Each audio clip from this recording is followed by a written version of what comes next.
Olá, psiques, bem-vindos a mais um vídeo do canal e hoje vamos falar a respeito de Jung.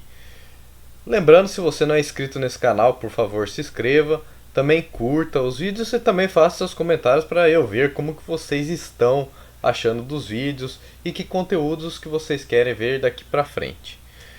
Falei para vocês que eu estava lendo O Homem e seus Símbolos, de Carl Jung.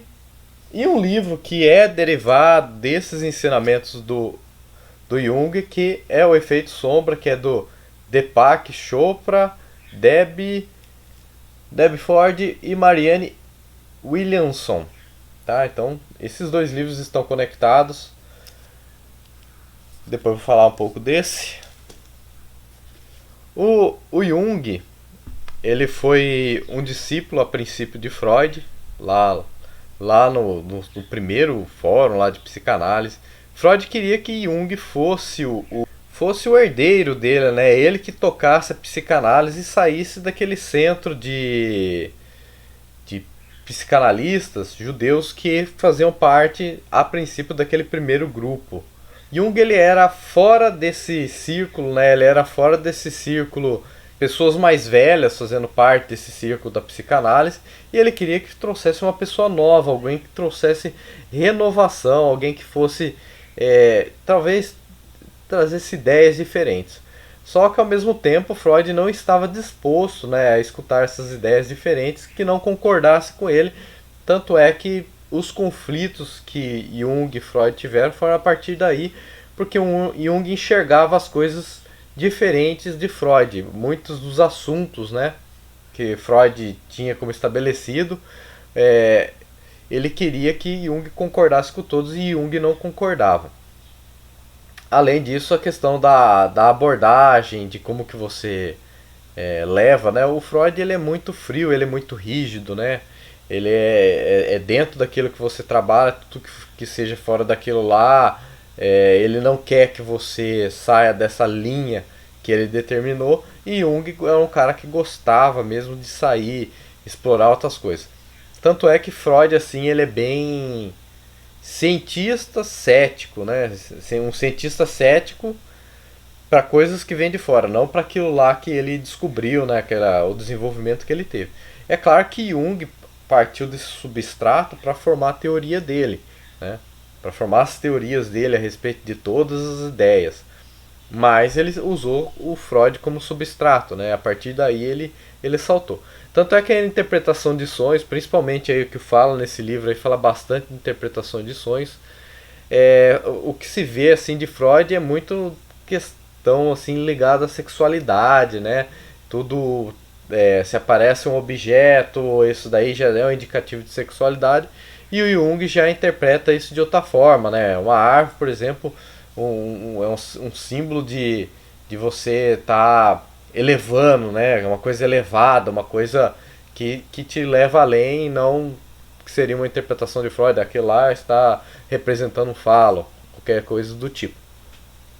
As duas linhas acho que é interessante.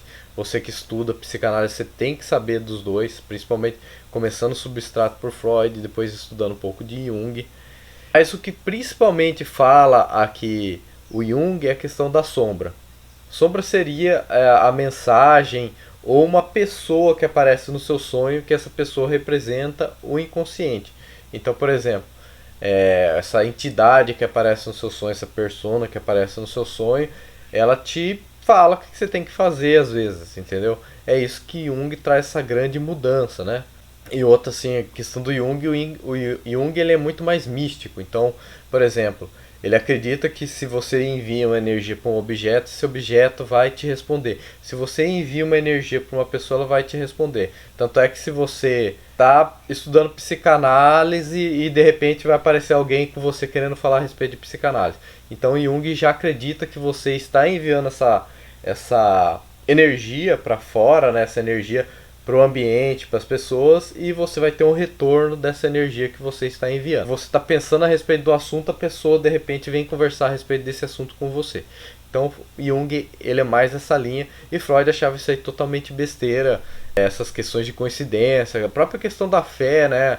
O Freud achava uma besteira, ele, por mais que ele fosse judeu, ele não era um judeu praticante e inclusive foram muito dessas questões de conflito entre os dois. Então a sombra que Jung tanto fala aqui, né?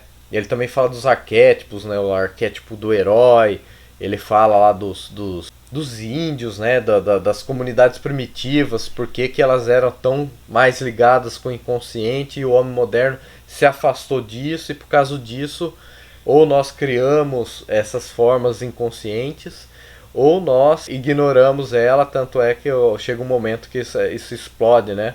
Que seria passando lá da barreira do recalque, qualquer coisa assim. E é interessante também que ele fala que nós, além da gente herdar dos nossos antepassados a questão genética, nós também herdamos a questão psíquica.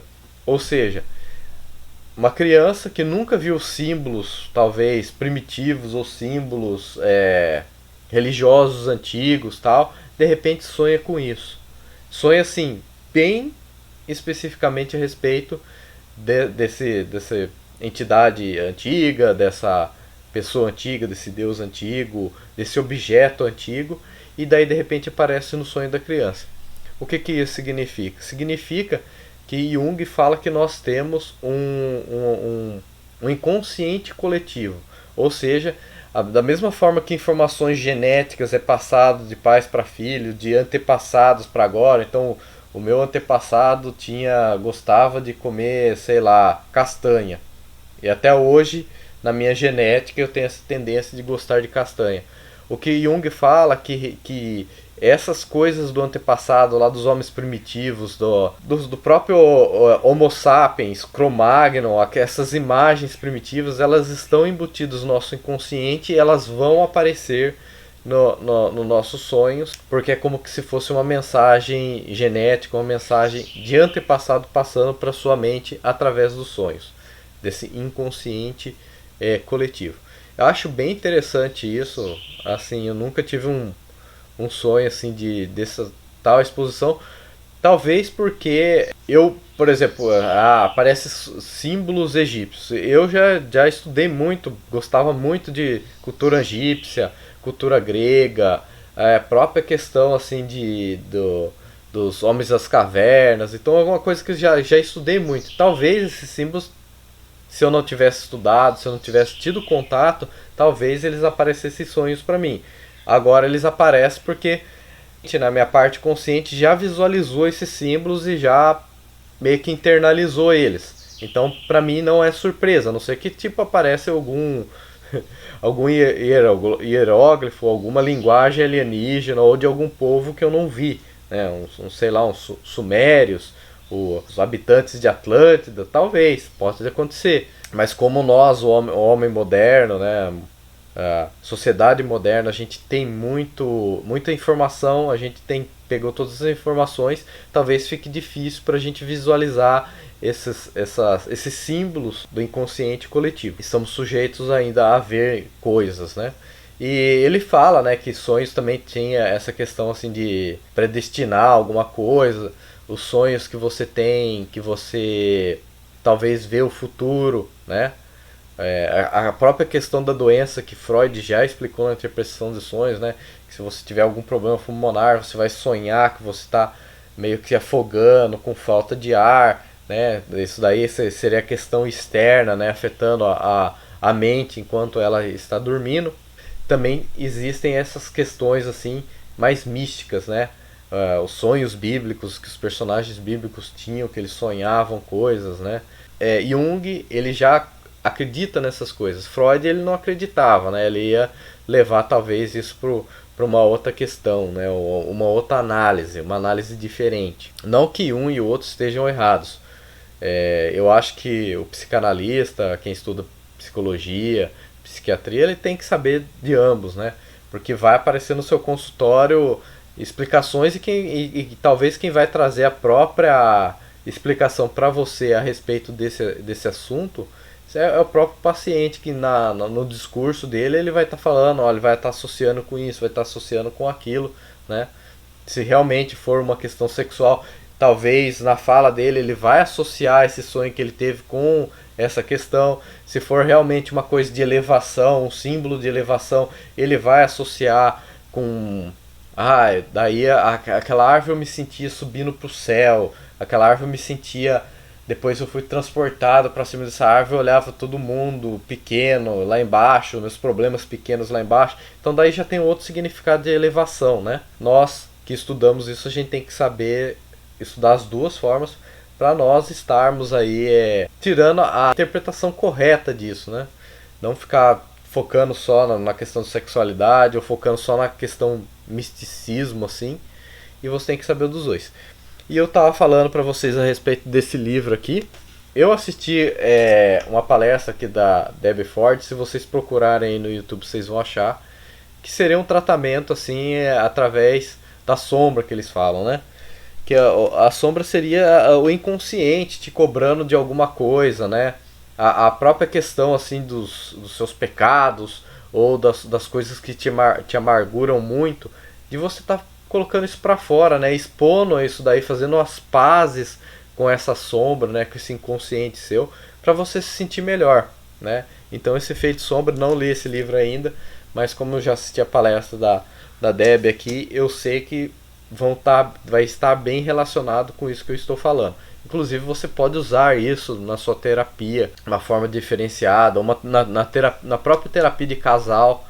É bem legal você estar usando esse efeito sombra, né, para uma pessoa estar falando para outra coisas que magoam ela e coisas que ela tem que perdoar, tal. Eu acho muito interessante isso. E é isso aí, pessoal. Espero que vocês tenham gostado desse vídeo. Não deixe de curtir, fazer inscrição no canal e também comentar aí para vocês me disserem aí o que vocês acham aí dessas teorias, tanto de Freud como de Jung, a respeito do inconsciente. Um abraço, fui!